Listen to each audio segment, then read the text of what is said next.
እግዚአብሔር እንኳን ለሰው እናትና ልጅ ይቅርና ለእንስሳት እናትና ልጅነት የሚያዝን ርህሩህ ነው እግዚአብሔር። ለእንስሳቱ ርህራሄ ሰርቶላቸዋል። አህያውን ያለ መጠን እንዳይጭኑት ስርዓት ሰርቷል እግዚአብሔር። በሬና በሬ እንዳይዋጋ ስርዓት ሰርቷል። አንዱ በሬ ያንዱን በሬ ወግቶ እንዳይገድል ኦሪት ዘጸአት ምዕራፍ 21 ላይ እንደተጻፈልን። ስለዚህ እግዚአብሔር ለእንስሳት እንኳን እንድናዝን ፈጥሮናል። ለሁሉ ልክ መልክ ሰጥቶ ነው የፈጠረ እግዚአብሔር። ሁሉም እንኳን እሱ የሱ ቅዱሳን ቅዱሳን እሱ የፈጠረው ፍጥረት እንኳን መልካም ነው። 6 ቀን የፈጠረው ፍጥረት ሁሉ ወሬ እግዚአብሔር ከመሰናይ እግዚአብሔርም ያ መልካም እንደሆነ አየ እያለን የደመደመው የፈጠረው ፍጥረት ሁሉ እግዚአብሔር መልካም ነው። እንግዲህ እግዚአብሔር መልካም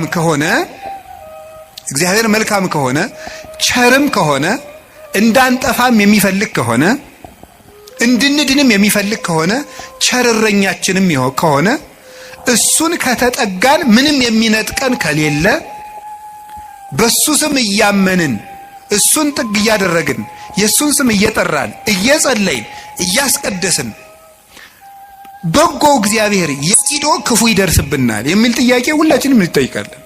ዲያብሎስ ራሱ ክፉ ነገርን ያመጣና እግዚአብሔር ቸር ከሆነ ክፉ ነገር ለምን አመጣብህ ብሎ ደግሞ ይጠይቀናል። ለዚህ መልስ ያጣች ነፍስ በእግዚአብሔር ተስፋ ቆርጣ ትቆበልላለች። ለምንድነው እግዚአብሔር የማያዝንልኝ? አንዳንድ ጊዜ ደግሞ እንደውም በተለይ ያሁኑ ትውልድ ምን ብሎ ሊጠይቅ ይችላል? ቆይ እግዚአብሔር በእኔ ስቃይ ደስ ይለዋል ይላል። እግዚአብሔር በእኔ ስቃይ ደስ ይለዋል ወይ? ለምንድነው እኛ ስንሰቃይ ዝም የሚለው የሚል ጥያቄ። እዚሁ ጋር የሚያያዝ አንድ የመጽሐፍ ቅዱስ ጥቅስ ላንሳላችሁ። አነ ውእቱ ፈጠርኩ ብርሃነ ወገበርኩ ጽልመተ። ብርሃንን የፈጠርኩ እኔ ነኝ፣ ጨለማንም የሰራሁ እኔ ነኝ። አመጽ ሰላመ እፈጥር ሰላመ ወእገብር እኪተ። ሰላምንም አመጣለሁ ክፋትንም እፈጥራለሁ። አነ እግዚአብሔር ፈጠርኩ ዘንተ ኩሎ። እኔ እግዚአብሔር ሁሉንም ይሄንን ፈጠርኩ ይላል ትንቢተ ኢሳይያስ ምዕራፍ 45 ቁጥር 6 ላይ። እኔ እግዚአብሔር ሰላምን አመጣለሁ ክፋትን እፈጥራለሁ፣ ብርሃንንም ፈጥሬያለሁ ጨለማንም ፈጥሬያለሁ ይላል። እዚያ ላይ እግዚአብሔር መልካም ነው አለ። አሁን ደግሞ እዚህ ላይ እኔ እግዚአብሔር ክፋትን እፈጥራለሁ ይላል። እግዚአብሔር ክፋትን ይፈጥራል? ምን ትላላችሁ? እንዴ እፈጥራለሁ ያለ እኮ ራሱ ነው እግዚአብሔር ራሱ ነው። እኔ ክፋትን እፈጥራለሁ። እኔ እኮ መጽሐፍ ቅዱስ ላይ ነው የጠቀስኩት። እግዚአብሔር እንደዚህ ብሏል፣ እግዚአብሔር ክፋትን እፈጥራለሁ ብሏል ይላል። ምን ትላላችሁ? እኔ ክፋትን የምፈጥር አምላክ ነኝ ይላል። እኔ ሰላምንም አመጣለሁ ጦርነትን የማመጣው እኔ ነኝ ይላል። ከዚያ መልሶስ ደግሞ ምን ይላል? ደግሞ መልእክተ ያዕቆብ ምዕራፍ 1 ቁጥር 3 ላይ እያሜክር እግዚአብሔር በእኩይ ይላል። እግዚአብሔር በክፉ ማንንም አይፈትንም ይላል። እንዴት ያለ ነገር ነው! እግዚአብሔር በክፉ ማንንም አይፈትንም። ኢሳይያስ ላይ ደግሞ እኔ እግዚአብሔር ክፋትን እፈጥራለሁ። አልተጋጨም? ተጋጭቷል? እሺ አልተጋጨም። አነስታሲዮስ የሚባል ሊቅ ምን ብሎ ይናገራል? መጽሐፍ ቅዱስ ተጣልቶ አያውቅም። መጽሐፍ ቅዱስ የተጣላ መስሎ የሚታየን እኛ ከመጽሐፍ ቅዱስ ጋር ስለተጣላን ነው ይላል። አንተ ከመጽሐፍ ጋር ስትታረቅ መጽሐፍ ተጣልተው አያውቁም ብሎ ይናገራል። ስለዚህ እግዚአብሔር መልካም ነው። እስቲ እግዚአብሔር መልካም ነው በሉ። እግዚአብሔር ቸር ነው በሉ። ሰው ሁሉ እንዲድን ይፈልጋል፣ ይረዳናልም። ልብ በሉ። እንዲያውም ምንድን ነው የሚለው? ወይ ፈቅድ ምክንያት ለድህን። እግዚአብሔር ሰውን ለማዳን ምክንያት ይፈልጋል። ሰውን ምክንያት ፈልጎ ነው የሚያድን እንጂ ቆይ እስቲ በገሌ በምን ልፍረድበት አይደለም የሚለው። የሚያድን ነገር ከዚህ ሰውዬ ምን ላገኝ፣ እንዴው ምን አይቼ ልማረው ነው የሚለው እንጂ እግዚአብሔር እንዴው በገሌ በምን ልፍረድ ይችንም ልመዝግብ አይደለም የሚለው። ኃጢአትን ብትቆጣጠር ኑሮ በፊት ማን ይቆማል ያለ ዳዊት ይሄን ነው። ኃጢአትን ብትቆጥር በአንተ ፊት የሚቆም ማንም አይቆምም። ቸርነትን ነው የሚቆጥር። እግዚአብሔር ሰውን ለማዳን ተግቶ የሚሻ አምላክ መሆኑን የምታዩት ሰውን ለማዳን ወርቅ ፈልጋለሁ ቢል ኑሮ ወርቅ ስንት ሰው ይኖረዋል? እግዚአብሔር ግን ሰውን ለማዳን እስከ ውሃ ዝቅ ያለ አምላክ ነው። ቀዝቃዛ ውሃ የሰጠ ይድናል አለ። ምን ማለት መሰላችሁ? እስከ ትንሹ ነገራችሁ ድረስ እናንተን ለማዳን እወርዳለሁ። ውሃ ማንም ሰው ሊያገኘው የሚችለው ነው። ሌላ መንፈሳዊ ትርጉም አለው። ውሃ የሰጠ የተባለ ይላል ቅዱስ ቄርሎስ፣ ሰው ምንም ነገር ቢሰጥ በእግዚአብሔር ዘንድ ውሃ ነው። አካልህን እንኳን ለእግዚአብሔር ቆራርጠ ለሰማዕትነት አሳልፈ ብትሰጥ ለእግዚአብሔር ግን ውሃ እንደመስጠት ነው። ምክንያቱም ያ አካል የራሱ ነው። እግዚአብሔር ደግሞ ላንተ ያደረገልህ ነገር ያንተ አካል ቢቆራረጥ እንኳን የማይመጥን ነው። ስለዚህ ለእግዚአብሔር ምንም ነገር ብንሰጥ ውሃ ነው። አካል ውሃ ነው።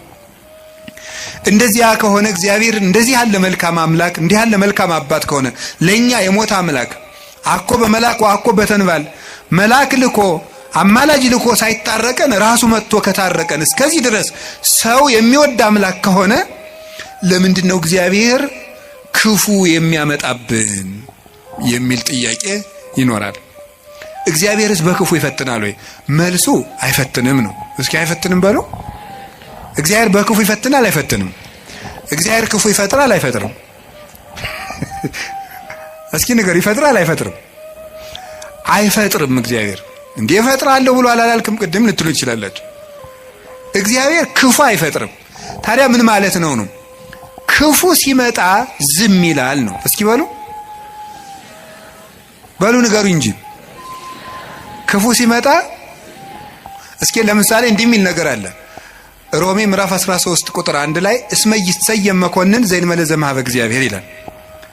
ያለ እግዚአብሔር ፈቃድ ባለስልጣን አይሾምም ይላል። በደንብ ስሙ። ያለ እግዚአብሔር ፈቃድ ምን አይሾምም?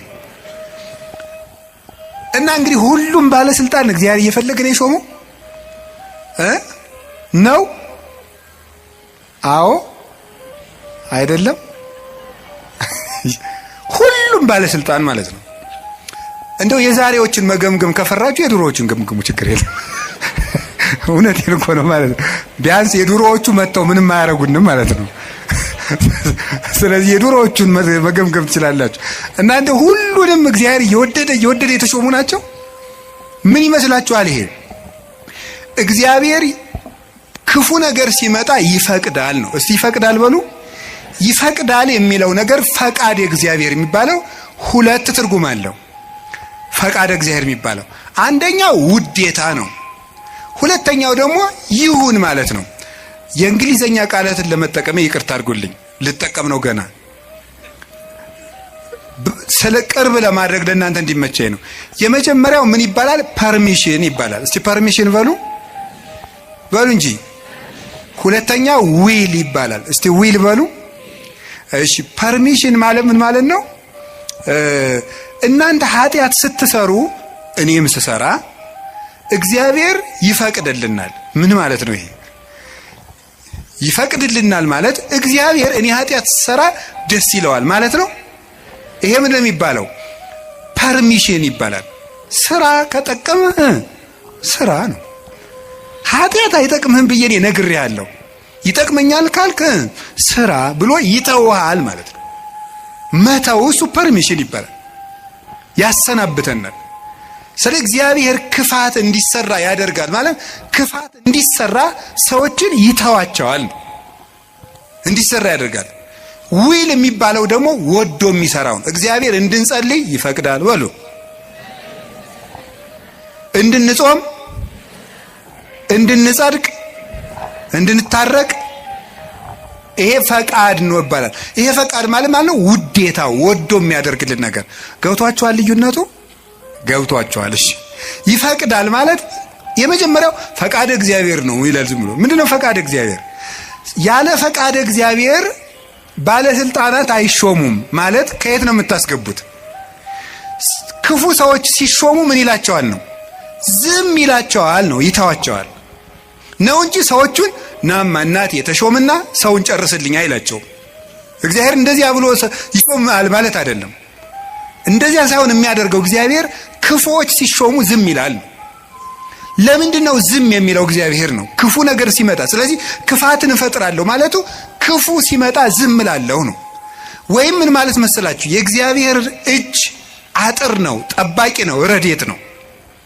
የእግዚአብሔር እጅ በእግዚአብሔር ለመጠበቅ ያልተገባን ሆነን ስንገኝ እግዚአብሔር አጥሩን ያነሳዋል። ያልተገባን ሆነን ስንገኝ አትጠብቀኝ ስንል ማለት ነው። ምን ማለት መሰላችሁ? መዝሙረ ዳዊት ላይ እንዲህ ይላል። መዝሙር 9 ላይ ወሃኮ ኃጥእ ለእግዚአብሔር፣ ኃጢአተኛ ሰው እግዚአብሔርን አወከው ይላሉ ሊቃውንቱ። አወከው ማለት ምን ማለት ነው? እንዳይምረው ኃጢአት ይጨምራል፣ እንዳይቀስፈው ጥቂት ጥቂት ጽድቅ ይሰራል። ማታ መዝሙር ቀን ዘፈን እንደማለት እያቀላቀለ እግዚአብሔርን አወከው። ወይም ደግሞ ኃጢአተኛ ሰው እግዚአብሔርን አነሳሳው ይላሉ አባቶቻችን። እንደ ደረቅ ሰው ይላሉ። እንደ ደረቅ ሰው እንደው ጣይም አድርጌው ነው እንጂ ሌላ ነው የሚል አንድምታው። ደረቅ ሰው የሚለው ምን ማለት መስላችሁ? አቅም የሌለው ሰው እኔ አንተ ሰው ረፍ ብያለሁ ሲለምናል ወንድ እስኪ ነካኝ ወተት ነው እንጂ ደም አይወጣኝ የሚል ይሄ ማለት ነው። አቅም የለው ግን ደረቅ የሆነ ማለት ነው። በሉኝ የሚል ማለት ነው። ኃጢአት እየሰራ በየቀኑ ለእግዚአብሔር የመቅሰፍት ጨንገር የሚያቀብለው ሰው ማለት ነው። ቅሰፈኝ እያለ እግዚአብሔርን መቅሰፍት የሚለምን ሰው አለ ነው። እግዚአብሔር የመዳን እድል የመስተካከል እድል በሰጠው ቁጥር እየተበላሸ ለእግዚአብሔር የቁጣ በትር የሚያቀብለው ሰው፣ ለዚህ ሰው እግዚአብሔር የጥበቃ ረድኤቱን ያነሳበታል። ልቡ እንዲስተካከል የሚያራራውን የሚገስጸውን ረድኤቱን ሲያነሳው ልቡ ይደነድናል፣ ጨካኝ ይሆናል፣ ያሰናብተዋል። ያን ጊዜ ሰዎች በሙሉ አራዊት አጥር ሲነሳላቸው በተከፈተ ቤት ውስጥ ገብተው እንደሚሰለጥኑት ሁሉ እግዚአብሔር ረድኤቱን ከኛ ላይ ሲያነሳ አራዊት የሆኑ ሰዎች በስልጣን ሊሆን ይችላሉ፣ በጭካኔ ሊሆን ይችላሉ፣ መተው እንዲሰለጥኑ ያደርጋቸዋል ማለት ነው። በሰው ላይ እንዲሆኑ ያደርጋቸዋል እንደተባለው ማለት ነው። አንድ ዲያቆን ነው አይደል የተባለው መቅደስ ውስጥ ቅዱስ ጳውሎስን እንትቷሉ የኢዮብን መጽሐፍ ያነባል አሉ። እንዲያው እኮ ይገርማል። እና የሚያነበው ደግሞ አነግስ ብእሴ መደለው የሚለውን ነው። አፄ ቴዎድሮስ እያስቀደሱ ነው ይባላል። ጨካኝ ንጉስ አነግሳለሁ የሚለውን ነው የሚያነበው። ጨካኝ ንጉስ አነግሳለሁ ብሏል እግዚአብሔር የሚለውን ያነባል። ምን ብለው ጨመሩበት እሳቸው? ቀጥሎ ያለውን እሱ ግን አይላትም አውቆ በእንተ ከህዝብ የሚለውን ጨምረው እንጂ ያሉት አሉ። ስለ ህዝቡ ክፋት የሚለውን ጨምረህ አንበው አሉት። ስለምኑ ክፋት ነው? ስለ ህዝቡ ክፋት ነው። ስለዚህ ክፉ ነገርን ማን ነው ያመጣው ካላችሁን እኛ በሉ ንገሩኝ እንጂ እኛ ነን ክፉ ነገርን የምናመጣው። እግዚአብሔር ክፉ ነገርን አመጣለሁ ማለት ክፉ ነገር ሲመጣ ዝም እላለሁ አሰናብተዋለሁ ማለት ነው። ፈርዖን በእስራኤል ላይ እንዲሰለጥን ዝም እለዋለሁ ነው፣ አሰለጥነዋለሁ። ለምንድን ነው እግዚአብሔር ክፉ ነገር እንዲመጣብን የሚፈቅድ? አይወደንም፣ ይወደናል። አይፈልገንም፣ ይፈልገናል። አያዝንልንም፣ ያዝንልናል። እና ግንሳ ምን ሆነ? እንዲጠብቀን የሚያደርገውን ነገር ሁሉ ቆርጠነዋል። ከሱ ጋር መዋል አንፈልግም። እሱን በጸሎት ማነጋገር አንፈልግም። ሕጉን መፈጸም አንፈልግም። በቤቱ መኖር አንፈልግም። መታረቅ አንፈልግም። መስማማት አንፈልግም። በምን መልኩ ይጠብቃል? አብሮን ቢኖር ክፉ አይደርስብንም። አብሮን እንዳይኖር ደግሞ ቤታችን ቆልፈናል። እኔ በደጅ ቁሜ አንኳኳለሁ የሚከፍትልኝ ቢኖር ራት እበላለሁ ብሏል። የምንከፍተው እኮ ደጃፋችን መስኮታችን አይደለም፣ ልብ ነው ደጅ ያለው። ያን መክፈት ይጠበቅብናል። በየት ይግባ ክርስቶስ እኛ ጋር ለመግባት? ስለዚህ እንዳይጠብቀን ስናደርግ ክፉ ነገሮች ወደኛ ይመጣሉ። እንደ ቅዱስ ዮሐንስ አፈወርቅ ደግሞ አነጋገር እግዚአብሔር ክፉ ነገር ወደኛ የሚያመጣው አስፈራርቶ ወደ ቤት ለማምጣት ነው ይላል። ምን ለማድረግ ነው? በሉ ንገሩኝ እንጂ። አቤት አስፈራርቶ ወደ ቤት ለማምጣት። ይሄንን ቅዱስ ዮሐንስ አፈወርቅ በምን ይመስለዋል? ልጇ ቁማር እየተጫወተ ባስቸገራት እናት መስሎ ያስተምራል። ቁማር የዛሬውን ቁማር እኔ አላውቅም። የድሮ ሁሉ ቁማር አለ። ምን ግጫ ምናምን ቅልቦሽ የሚባል አለ በገጠር። ይሄ ገበጣ በጣም ብዙ አለ። በቃ የቁማር አይነት የገጠር ቁማር ነው። ይሄ እረኞች የሚጫወቱ በቁልፍ በምናምን ነው። ያን እየተጫወተ ሲያስቸግራት ምን ታደርጋለች ይላል?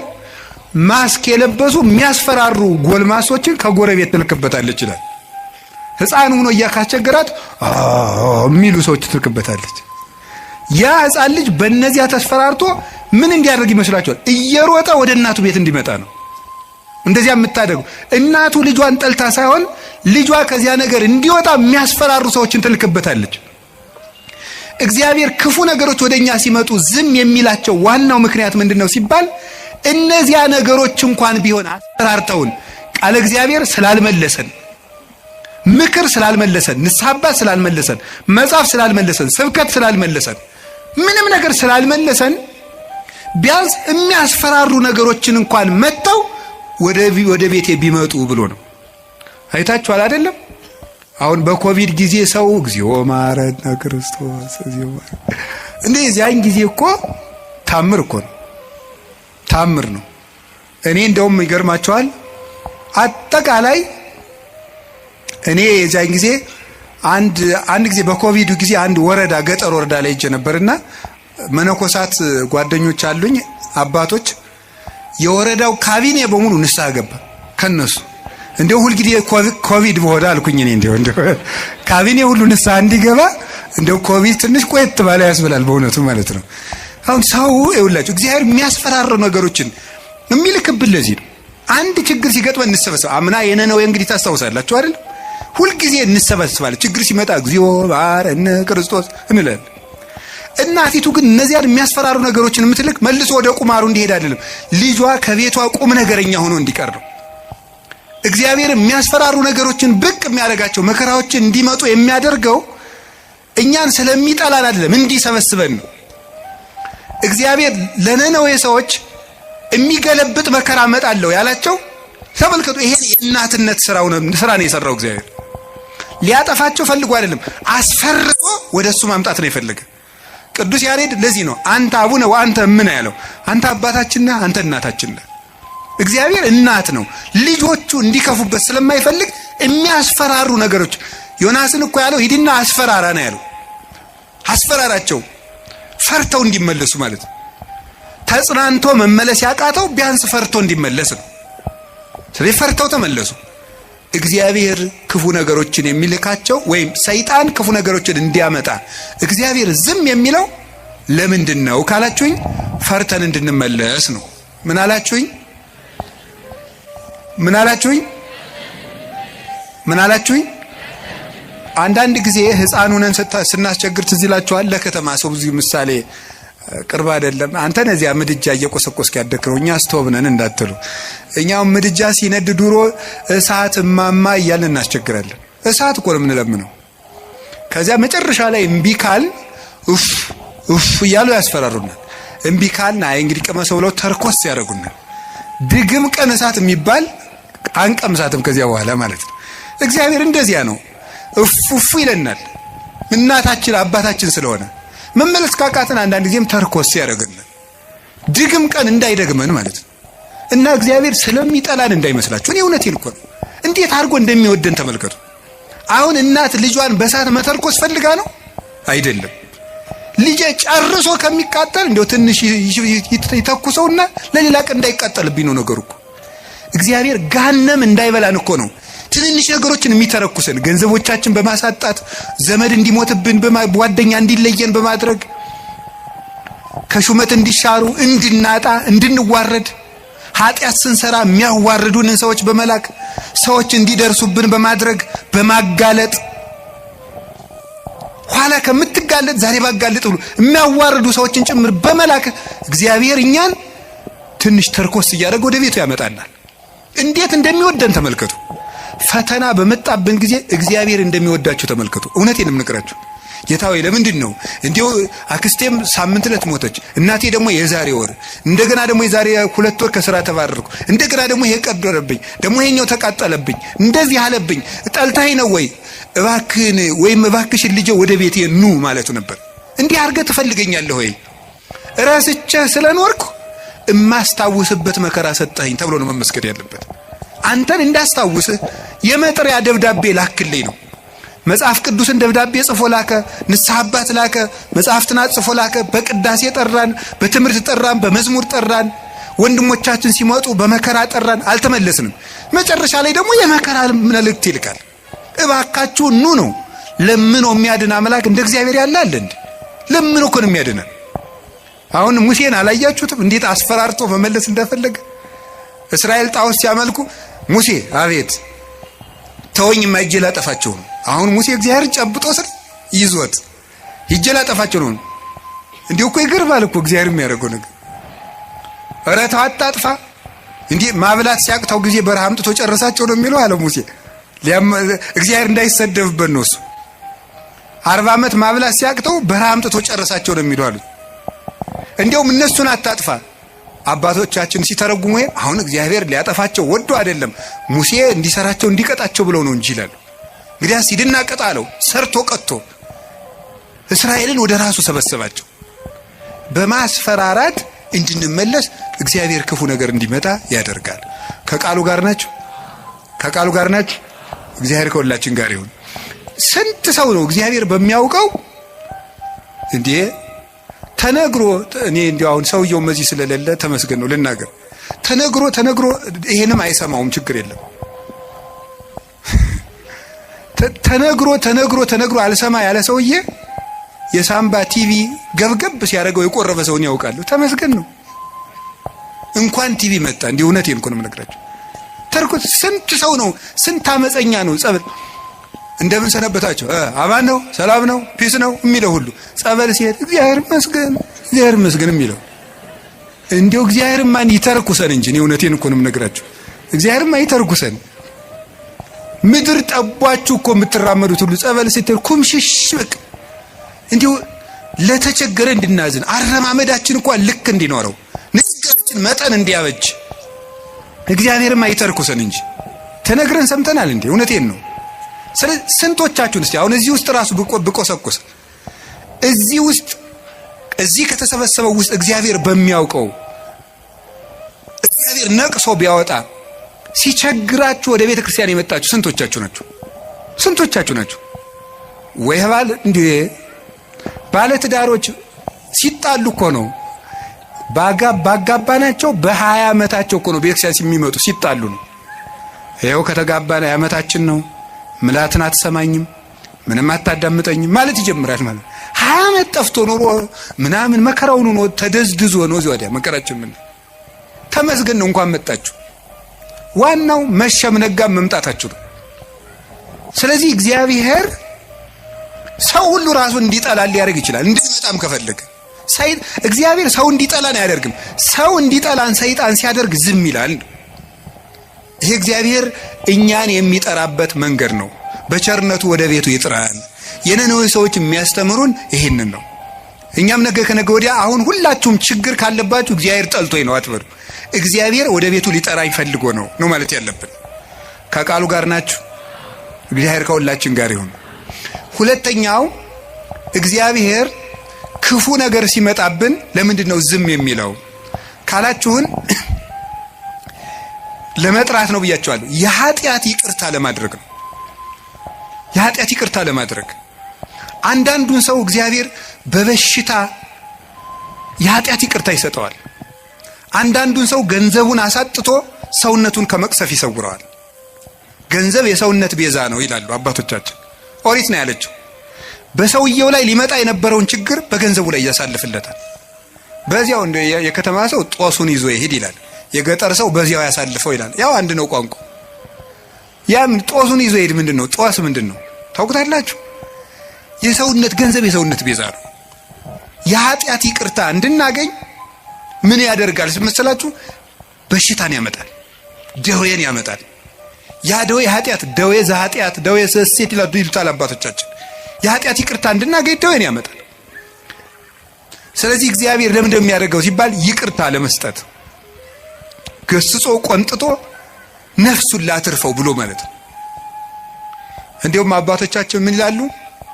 ለምሳሌ አንድ ጻድቅ ያደረገው ልንገራችሁ። አንድ በጣም ፍጹም ጻድቅ አውሬ ሲበላው ያያል። አውሬ በልቶት ሳይቀበር ሲቀር፣ ሰውን ሁሉ የሚያስለቅስ ባለጸጋ ደግሞ በጥሩ አቀባበር ሲቀበር እንደው ሰው ሁሉ አጅቦ ሲቀበር ያያል። እንደ እግዚአብሔር ሆይ እሱን ያገለገለህን ሰው አውሬ በልቶት እንዲሞት ታደርጋለህ፣ ቀማኛውን በስርዓት እንዲቀበር ታደርጋለህ። ፍርድ ምንድነው አለው። ይሄኛው ብዙ ጽድቅ አለው፣ ትንሽ ኃጢአት አለችው። የሷን ቦታ የሷን ፈንታ ስጋውን አውሬ እንዲበላው አድርጌ ነፍሱ ፍጹም እንድትሆን አድርጌያለሁ። ይሄኛው ደግሞ ሙሉ ኃጥ ነው፣ ግን ትንሽ ጽድቅ መቼስ የሌለው የለም። የዚያን ዋጋ ደግሞ በምድር ተመችቶት እንዲቀበር ተመችቶት እንዲኖር እንደገና ደግሞ በአጃቢ እንዲቀበር አድርጌያለሁ። ያኛውም የሰማይ ዋጋውን አግኝቷል፣ ይሄም የምድር ዋጋውን አግኝቷል። ስለዚህ ያኛውን አውሬ እንዲበላው ያደረኩት ሲበላው ዝም ያልኩት ዋጋው ፍጹም ይሆን ዘንድ ነው። አንተ በእኔ ፍርድ አትግባ ብሎ መለሰለት ይባላል። እኔ ሁሉንም አውቃለሁ ይላል። ስለዚህ አንዳንድ ጊዜ ሁላችንም እንላለን ለገሌ ያልሆነ እግዚአብሔር ስንታውቀታለች አቤት ስታስቀድስ ሲያስቀድስ ማንም አይቀድመውም እኮ እንላለን። ግን ለነሱ ያልሆነ አይ ቤተክርስቲያን እነሱም እንዲህ ነው የሆኑ እንላለን። እግዚአብሔር ግን በኋላ አመጣዋለሁ። ይሄንን የሚያደርግበት ምክንያት ለኃጢአታቸው ይቅርታ ለማድረግ ነው። እንደዚህ ስላችሁ ደግሞ ጊዜ እንዲሁ በኃጢአቴ ነው ይሄን የተቀጣው ማለት ደግሞ በራሱ ትዕቢት ነው። ለምን መሰላችሁ? ለኃጢአቴ ይሄ መከራ ይበቃኛል ማለት ራሱ ትዕቢት ነው። በቸርነቱ ይዞኝ ነው እንጂ አባቶቻችን እንደ ቸርነት እንጂ እንደ በደላችን አይሁን የሚለውን ቅዳሴ ላይ ያለውን ቃል ሲተረጉሙ ብዙ ትርጉም ነው ያለው። መከራ የምታመጣብን የቸርነትህን ያህል ነው እንጂ የኃጢአታችን ያህል አምጥታ አታውቅም ይላሉ። የቸርነቱን ያህል እንጂ የኃጢአታችን ያህል መከራ ቢያመጣ በምድር ላይ መቆም የሚችል ሰው የለም። ስለዚህ እግዚአብሔር ለምንድን ነው ይሄን የሚያደርገው ሲባል ይቅርታ ሊሰጠን ነው። ከቃሉ ጋር ናችሁ? ከቃሉ ጋር ናችሁ? እግዚአብሔር ከሁላችን ጋር ይሁን። ሶስተኛው እግዚአብሔር ለምንድን ነው ክፉ ነገር እንዲመጣ የሚያደርገው ወይም ክፉ ሲመጣ ለምን ዝም ይላል ነው። ይሄን የሚያደርግበት ምክንያት ቆይቶ ለማያፈራ ሰው መቅሰፍት ይሰጠዋል። ለምሳሌ ምን ማለት መሰላችሁ? ይሄ ሁለት አይነት ነው። አንደኛ ለምሳሌ እግዚአብሔር ሕፃናት እንዲሞቱ ለምንድን ነው የሚያደርገው? በመጽሐፍ የተጻፈውን ልንገራችሁ፣ ቀሪውን ራሱ ያውቃል። እግዚአብሔር ሕፃናት ሁላችንም እንጠይቃለን። እሺ እኛስ በኃጢአታችን ለምንድን ነው ሕፃናት የሚቀሰፉት እንላለን። ያን የሚያደርግበት ምክንያት ማለት ነው ምንድነው? መጨረሻቸው መልካም እንደሆነ የሚያውቃቸውን ሕፃናት መጨረሻቸው መልካም እንደሆነ ያወቃቸውን ሕፃናት ከክፉ ዘመን ሳይጨምራቸው በጊዜ ይወስዳቸዋል። ይሄ የራሱ አሰራር ነው። እስከ መጨረሻቸው ቅን እንደሚሆኑ ያወቃቸውን አይ እነዚህ መጨረሻቸው መልካም ነው ብሎ እንደ ምርጥ ዘር ይወስዳቸዋል። ሰብአ ሰገል ላይ ክርስቶስ ሲሰደድ ለምንድን ነው ሕፃናት እንዲጨፈጨፉ ያለውን አባቶቻችን ሲተረጉሙ አንደኛ ከመከራው ሲያሳትፋቸው ነው። በኋላ እናመጣዋለን። የመጀመሪያው ግን አንዱ ምንድነው? እነዚህ ሕፃናት በጣም ቅኖች ናቸውና እስከ መጨረሻው አይቶ ሩጫቸውን ባወቀ ገንዘብ ቆይተው ከክፉ አይሁዶች ጋር እንዳይጨመሩ በጊዜ ወሰዳቸው ብለው ይተረጉማሉ አባቶቻችን። ስለዚህ ቆይቶ የሚከፋ ከሆነ ከነ መልካምነቱ በጊዜ ይወስደዋል። አንዱ እሱ ነው። መልካምን ሰው ቆይቶ እንዳይበላሽ ይወስደዋል ከቅንነቱ አንፃር። ሁለተኛ ደግሞ ቢቆይም በመቆየቱ ራሱም ከመጎዳት ሰውም ከመጉዳት በቀር መልካም ነገር የማያደርገውን ደግሞ በጊዜ ያነሳዋል። ይህንም ደግሞ ይቀስፈዋል። መቆየቱ የማይጠቅመው አለ። ደግሞ እንደዚህ ስላችሁ ጊዜ እንደው ጌታ ሆይ እኔ መቆየቴ አይጠቅመኝ ዛሬ አንሳኝ እንዳትሉ። እንደው እኮ ሰው እኮ የሰው ነገር መቼም ሰው የሚነግሩትን ትቶ ያልነገሩትን ነው የሚይዝ። እንደሱ እያልኩኝ አይደለም። እንደሱ አትበሉ እድሜ ለንስሐ ስጠኝ ነው የሚባለው። ወይ ጉድ! እንደዚህ ማለት ጌታ ሆይ ግደለኝ ማለት እኮ እንዲሁ ጸድቅ ያለው ማለት ነው። አስተካክለኝ፣ ጊዜ ስጠኝ፣ ቆየኝ እስካፈራ አትቁረጠኝ ነው የሚባለው። ግደለኝ ማለት አይቻልም። እንደ ቅዱስ ጳውሎስ ያለ ሰው ነው ወደ ክርስቶስ ሊሄድ እናፍቃለሁ ማለት የሚችል። ስለዚህ እግዚአብሔር ቆይቶ ለምንድን ነው እንደው እገሌ ለምን ተቀሰፈ እገሌ ምን እንዲህ አለ የማይቆየውን ሰው እንደውም ቆይቶ ቢያንስ እንኳን በቅዱሳን ምልጃ እንኳን ትንሽ ምሕረት እንዳያገኝ የእግዚአብሔርን ቸርነት ጨርሶ ተቃውሞ ከምሕረት በር ውጪ በር እንዳይዘጋበት የሚያስምር ነገር ሳለው እንኳን እንደው ትንሽ ይወስደዋል። እንደገና ደግሞ ስለ ፍትህም ይወስደዋል። በመቆየቱ ሰዎች ብዙ የሚጎዱ ከሆነ ስለ ፍትህ ይነቅለዋል። ያንን እንደ ፈርዖን ያለውን ፍትሁን ያሳየዋል። እግዚአብሔር ምሕረቱን ላልተጠቀመ ሰው ፍትህ ይሰጠዋል። ፈታሂነትም ስላለው ከዚህ የተነሳ ፈርዖንን አነሳው። እንደውም አባቶቻችን ምን ይላሉ? ፈርዖንን በባህር ውስጥ የጣለ በሉ እስቲ ምሕረቱ ለዘላለም ነውና በሉ እስቲ። እንዴት ነው ይሄ ነገር? ፈርዖንን በባህር ውስጥ የጣለ ይሄ ነገር አይጋጭም? ፈርዖንን በባህር ጥሏል ብሎ ሲያበቃ ከዛ ምሕረቱ ለምንድን ነው? እንዴት ያለ ምሕረት ለዘላለም ምሕረት ነው አይደል? አይመስላችሁም? ጥያቄ ሆነባችሁ ያውቁ ምን ማለት ነው?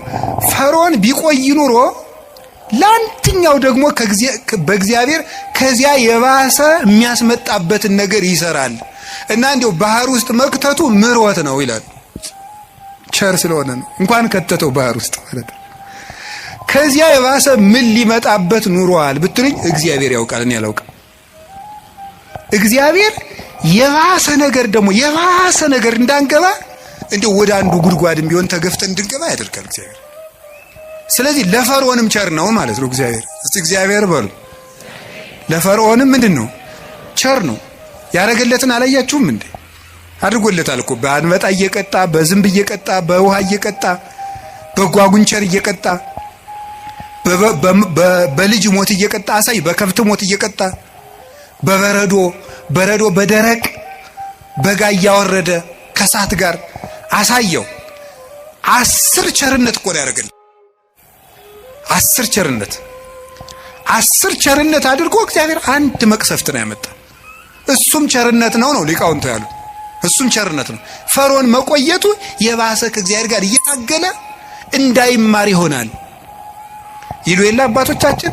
እግዚአብሔር አዳምን እንደው ገነት ውስጥ እንደው ቢተወው ኖሮ ይላሉ አባቶቻችን ብለን ብንጠይቅ ሲመልሱ እግዚአብሔር እንደው አዳምን ይወደዋል እንደው ቢተወው ኑሮ ገነት ውስጥ እንደው ባያስወጣው። መልሱ ምን የሚሉት አበው ሲናገሩ አዳም ገነት ውስጥ ቢቆይ ኑሮ አይ እግዚአብሔር እኮ እኔን ከገነት እኮ ያላስወጣኝ ከኔ የበለጠ ፍጥረት ስለማያገኝ ስለሚወደኝ ነው። አያገኝማ ከኔ የተሻለ እንዴት ያስወጣኛል ብሎ የባሰ እግዚአብሔር እንዳይምረው ይሆን ነበር ነው። እንዳይምረው ይሆን ነበር። በእግዚአብሔር እኔ ስለማስፈልገው ነው ያላስወጣኝ ብሎ የእግዚአብሔርን ቸርነት በመገዳደር አዳም ምሕረት እንዳያገኝ ይሆን ነበር። እንዳይሆን እግዚአብሔር በልወት ተቆይና ምርሃለሁ አለው። እግዚአብሔር እንኳንስ ከሌላው ነገር እንኳንስ ከቤታችን ይቅርና ከገነት እንኳን ሲያስወጣ በቸርነት ነው የሚያስወጣው። እንዳንበላሽበት ነው። የማይቆነጠጥ ልጅ የሰው ልጅ ነው ይላል ቅዱስ ጳውሎስ። የጎረቤት ልጅ ነው የሚቆጣ። የራስ ልጅ ይቀጣል። እግዚአብሔር ልጆቹ ስለሆነ ይቀጣል። ልጅ ደግሞ ይቀጣል። ለነገሩ ያሁን ልጅ አይቀጣም። ድሮ እንቀጣ ነበር። እንደው ቤተሰቦቻችን ሩቅ አገር ሲሄዱ ድሮ ከጎረቤት ጥለውን ይሄዳሉ። ከጎረቤት ንሱ ልጅና ቆዩ ተብለን ከዚያ በኋላ የሆነ ነገር ከተቆጡን ሄደን ከተዘጋው ከእናት አባታችን ቤት ቁጭ እንላለን። እነዚያ ጎረቤቶች ምን እንደሚሉ ታውቃላችሁ? የሰው ልጅ መሆንህን ለማሳወቅ ነው አይደል እዚህ ሄድከው፣ ልጅ ብትሆን ኑሮ አትሄድም ነበር ይላሉ። የሰው ልጅ ነው ሲቆጡት የሚጠፋ። የራስ ልጅ ግን እየተቆጡት በቤት ነው የሚኖረው። የሚቆጡት ልጅ ነው። እግዚአብሔር ቅዱስ ጳውሎስ ልጅ ነው ዕብራውያን 12 ላይ ካልተቆጣችሁ ልጅ አይደላችሁም ካልተገሰጻችሁ ብሎ ይነገራል።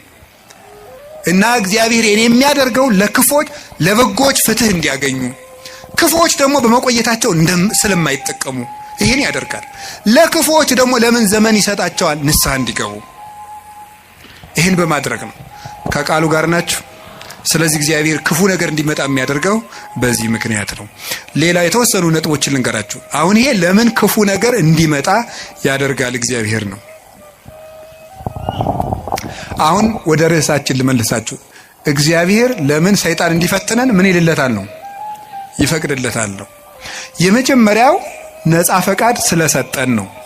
እስቲ ነፃ ፈቃድ ስለሰጠን በሉ። ምን ነፃ ፈቃድ ስለሰጠን ወይም ሰው ስለሆን ነው እንድንፈተን የፈቀደው እግዚአብሔር። ሰይጣን እንዲፈትነን ለምን ይፈቅዳል ሲባል ሰው ስለሆን። ይሄ ማለት ምን ማለት እንደሆነ ታውቃላችሁ? እግዚአብሔርን ስለምንመስል ነው። ኦሪት ዘፍጥረት ምዕራፍ 1 ቁጥር 26 ላይ እንደተጻፈው እግዚአብሔር እኛን የፈጠረን በአርአያውና በመልኩ ነው። በአርአያውና በመልኩ ነው። በአርአያውና በመልኩ ማለት ራሱን የቻለ ብዙ ነገር ነው ያለው። በመልኩ ፈጠረን ከምንልባቸው መንገዶች አንዱ ምንድነው ይመስላችኋል? በአርአያ በምሳሌ ፈጠር አንዱ እግዚአብሔር የወደደውን ለማድረግ አስገዳጅ የሌለው ነው። እግዚ ዘይግዕዝዎ ነው። ነፃ የማያወጡት ንጉስ ነው። ገዥ የለበትም፣ አስገዳጅ የለበትም። እግዚአብሔር የፈቀደውን ሲሰራ አስገዳጅ እንደሌለበት የሰው ልጅም የፈቀደውን እንዲሰራ አስገዳጅ ሊኖርበት አይገባም። መምረጥ አለበት። ለምን? እግዚአብሔርን መምሰል የሚችል መምሰል የተሰጠው ምርጫ ያለው ውድ ፍጡር ነው። ትልቅ ፍጡር ነው። አንዱ ትልቅነታችን መምረጥ መቻላችን ነው። መምረጥ ካልቻልን እንስሳ ነን ማለት ነው። አውሬ ነን፣ ድንጋይ ነን ማለት ነው። ወይም እንጨት ነን፣ ወይም ይሄ ጠፈር ነን፣ ወይም ፀሐይ ነን። ፀሐይ ምርጫ የላትም። ጨረቃ ምርጫ የላትም። ከዋክብት ምርጫ የላቸውም። እጽዋት ምርጫ የላቸውም። አንበሳ፣ ዘንዶ፣ አውሬ፣ በግ፣ ከብት ምርጫ የላቸውም። ሰው ምርጫ ያለው ትልቅ ፍጡር ነው። በምርጫችንም እግዚአብሔርን እንመስላለን። ስለዚህ ክፉ ነገር እንዲመጣ ያደረገው መምረጥ የምትችል ልዩ ፍጡር ነህ፣ የመምረጥ ችሎታ ሰጥቻለሁ ነው። ያንን ለማክበር ነው። ወረሳ ያላቲ ከመትግበር ፈቃዳ እንዘ አልቦ ዘይሄይላ ማንም ሳያስገድዳት ነፍስን የወደደችውን እንድትሰራ ስልጣን ሰጣት ይላል መቅደመ ወንጌል ላይ። የሰው ነፍስ ማንም ሳያስገድዳት የፈለገችውን እንድትሰራ ምርጫ ሰጥቷታል። ስለዚህ እግዚአብሔር እኛኮ ምርጫ መስጠቱ እሱንም እንድንመርጥ፣ ክፋትንም እንድንመርጥ፣ በጎንም እንድንመርጥ፣ መወሰን እንድንችል ውሳኔ የመወሰን ስልጣን የተሰጠን ልዩ ፍጡሮች መሆናችንን ለማመልከት ፈቃዳችንን ለማክበር ስልጣን ለመስጠት ክፉም እንዲመጣ ወደኛ ፈቀደ፣ በጎም ወደኛ እንዲመጣ ፈቀደ ማለት ነው። እንዲህ ይላል ኦሪት ዘዳግም ምዕራፍ 30 ቁጥር 19 ላይ አሰም ለከ ሰማየ ወምድረ ወእሰሚ በቅድሜከ ሕይወተ ወሞተ በረከተ ወመርገመ ህረያ ለሕይወት ከመትሄው አንተይ ወዘርእከ። እኔ በፊትህ ሕይወትንና ሞትን በረከትና መርገምን በፊትህ አስቀምጫለሁ። ሰማይና ምድርን ዳኛ ምስክር አደርግብሃለሁ። ሞትን ትተህ ሕይወትን፣ መርገምን ትተህ በረከትን ምረጥ። የመረጥክ እንደሆነ አንተም ዘርህም በሕይወት ትኖራለህ ይላል። ሞትና ሕይወትን በፊትህ አስቀምጫለሁ፣ በረከትና መርገምን በፊትህ አስቀምጫለሁ። መርገምን ትተህ በረከትን ምረጥ፣ ሞትን ትተህ ሕይወትን ምረጥ። እንዲህ ካደረክ በሕይወት ትኖራለህ። እግዚአብሔር ይህን ስልጣን ሰጥቶናል። የመምረጥ ስልጣን የሰጠን ፈቃድ ሰጥቶናል። ክርስቲያኖች በየቀኑ ዲያብሎስን ለማሸነፍ ምንድነው ማድረግ ያለባቸው ሲባል ጠንቅቆ መምረጥ መቻል ነው። ሲጠንቅቆ መምረጥ መቻል በሉ። ማመስገንና እርግማን፣ ሌብነትና ምጽዋት፣ ትዕቢትና ትህትና፣ ቂምና ይቅርታ በየቀኑ ምርጫ ነው። ክርስትና በየቀኑ እየመረጡ መኖር ነው። መልካሙን እየመረጡ መኖር ነው። ስለዚህ ሰይጣን ለምንድነው የሚፈትነን ካላችሁ፣ ወይም ደግሞ ለምንድነው በሰይጣን እየተሸነፍን ያለን ካላችሁኝ፣ ምርጫችንን መወሰን ስላልቻል ነው።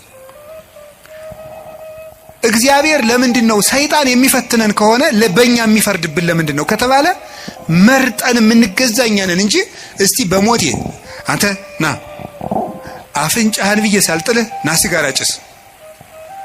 እስቲ ሰይጣን እንደዚህ ያለው ሰው አለ? አንተ ጆሮን ሳልልህ ና ስከር ያላችሁ አለ? ሰይጣን ተገልጦ አንተ በሰይፍ ሳልልህ ና ዘሙት ያለው ሰው አለ? የለም። ወደን መርጠን ነው። ሰይጣን ነው እንጂ እንደሚያረጋኝ ሰይጣን አይደለም። ራሳችንን ምርጫችን ነው። ሰይጣን አቅራቢ ነው፣ እኛ መራጮች ነን።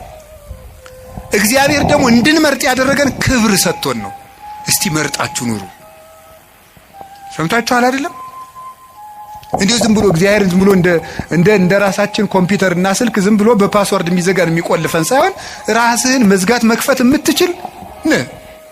ልዩ ፍጡር አድርጌሃለሁ። የምትወስንበት ችሎታ፣ ዕውቀት ሰጥቼ፣ ህሊና ሰጥቼ፣ የሚከስ እዚህ ውስጥ ደግሞ የሚያስታውስ ይሄ ነገር ክፉ ነው እምቢል ሰጥቻለሁ። ምረጥ ነው። ታዲያ እንድንመርጥ አድርጎ ስለፈጠረን መልኩን ስለሰጠን ልናከብረው አይገባም እንዴ?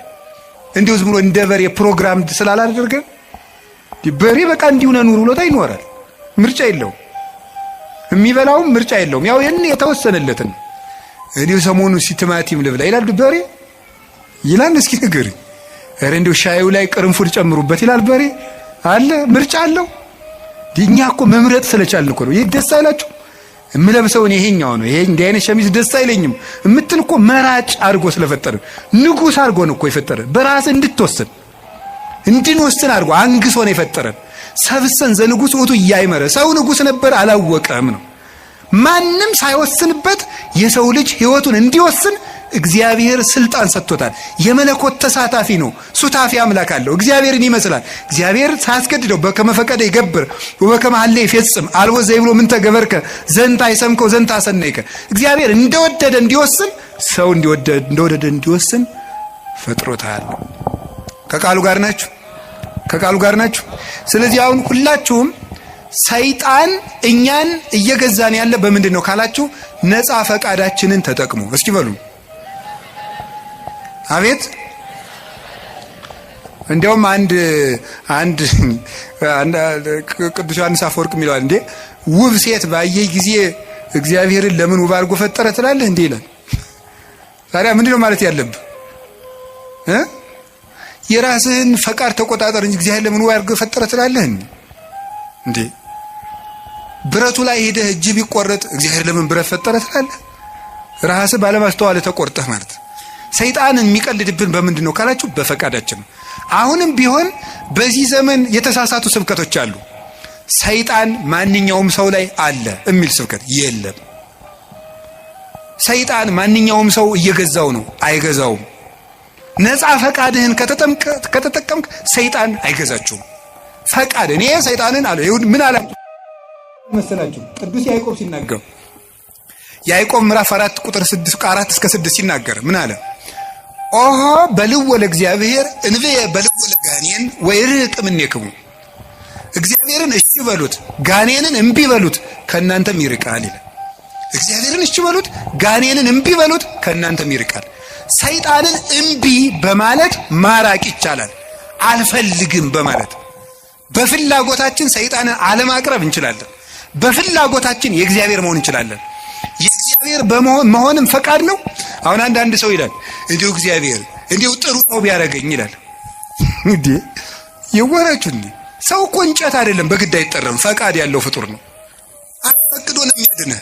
እንዲሁ እግዚአብሔር ሌሊቱን ሙሉ እንደው እንዳልተኛ ቢያደርገኝ አያደርግም እያልኳችሁ ነው። አያደርግም። ወደ መርጠህ ነው ማድረግ። ለምን ያስገድዳል እግዚአብሔር? እንደ እግዚአብሔር ለምን ፈቃዱን ያጋጫል? ፈቃድ ሰጥቶ እንደገና ለምን ያስገድዳል? እንዲሁ እግዚአብሔር ዓለሙን ሁሉ ጥሩ ቢያደርገው ምን ችግር አለ? አያስገድድማ። ነፃ ፈቃዱንሳ እንደዚህ ያድርው። ከቃሉ ጋር ናችሁ? እግዚአብሔር ከሁላችን ጋር ይሁን። ስለዚህ እግዚአብሔር እንድንፈተን ያደረገን በምንድን ነው? ነፃ ፈቃዳት። ክርስቲያን ማለት በየቀኑ እየመረጡ መወሰን ማለት ነው። ክርስቶስ የሚወደውንና ለራስ የሚጠቅመንን ነገር መወሰን ነው። ውሳኔያችሁ ላይ ከተጠነቀቃችሁ ሰይጣንን ድል መንሳት ይቻላል ከእግዚአብሔር ቸርነት ጋር ማለት ነው። እንዲሁ ይህን ስፖርት ጌታ ሆይ እንዲሁ ይህን ስፖርት አላቀኝ ትላላችሁ አትሉ? ትላለህ። እስኪ ስለ ስፖርት አላቀኝ ብሎ የጸለየ እስቲ ትላላችሁ? እንዲሁ ይህን ጂም የሚባል የሚዘጋ አምላክ ብሎ የሚያውቃለ? ለምንድን ነው ደስ ብሏችሁ የምትሰሩት? ስትራፖ እየያዛችሁ ደረቱ ጋር እየያዛችሁ ለምንድን ነው ያን የምትሰሩት? ለውጡን ስለምታስብ ደስ ብሎ ነው የምትሰራው። ጥንካሬ ስላለ ነገ ጠንካራ ሆናለሁ በደንብ ቶሎ አላረጅም እያላችሁ አይደል የምትሰሩት? ጎባጣ አልሆንም ቀጥ ብዬ እሄዳለሁ እያላችሁ ነው የምትሰሩት እኮ ማለት ነው። ስለዚህ እንደሚያጠነክር አውቀህ ነው። ነፍስም እንደዚያው የራሷ ማጠንከሪያ አላት። ነፍስን የሚያጠነክራት ምንድን ነው ካላችሁኝ መከራ ነው የሚያጠነክራት። ወምንዳቤ አርሃበሊተ ሰፊ ልቡና የሚገኘው ከመፈተን ነው። ተፈትኖ የማያውቅ ሰው አትንኩ ባይ ነው። ከሰው ጋር መኖርም አይችልም። ስለዚህ እግዚአብሔር ከመከራ የተነሳ አሰፋልኝ ያለ ቅዱስ ዳዊት ለዚህ ነው። መከራ ትዕግስትን እንዲያደርግ ትዕግስትን ተስፋን እንዲያደርግ እናውቃለን። ተስፋ ደግሞ አያሳፍርም ይላል ቅዱስ ጳውሎስ። መከራ ትዕግስትን ያደርጋል። ትዕግስት እንድናገኝ ብርቱ እንድንሆን። የሰው ልጅ እንደ አትክልት ነው። አረጋዊ መንፈሳዊ እንደሚናገረው አትክልት በፀሐይ ብቻ ማደግ አይችልም፣ ይደርቃል። በዝናብ ብቻ ማደግ አይችልም፣ ሽባ ይሆናል። ስለዚህ ዝናቡ ያበቅልና ያሳድገዋል፣ ፀሐዩ ያበስለውና እንዲያፈራ ያደርጋል። ስለዚህ ሐሩሩን መከራ አድርጉት፣ ዝናቡን ደግሞ የእግዚአብሔርን ቸርነት አድርጉት። ሰው ሁልጊዜ ቸርነቱን ብቻ ቢያደርግለት መከራ ሳይመጣበት ብቻ ቢጠብቀው የሰው ልጅ ልፍስፍስ ይሆናል፣ ሰነፍ ይሆናል። ዝም ብሎ መከራ ብቻ ቢመጣ ደግሞ ተስፋ ይቆርጣል። ስለዚህ እግዚአብሔር ምን ያደርጋል? ሰው አትክልት ነውና አትክልቱን ለማሳደግ ከመከራውም ጥቂት ጥበቃውንም ሳያቋርጥ ሁለቱንም እንዲፈራረቁ ያደርጋል።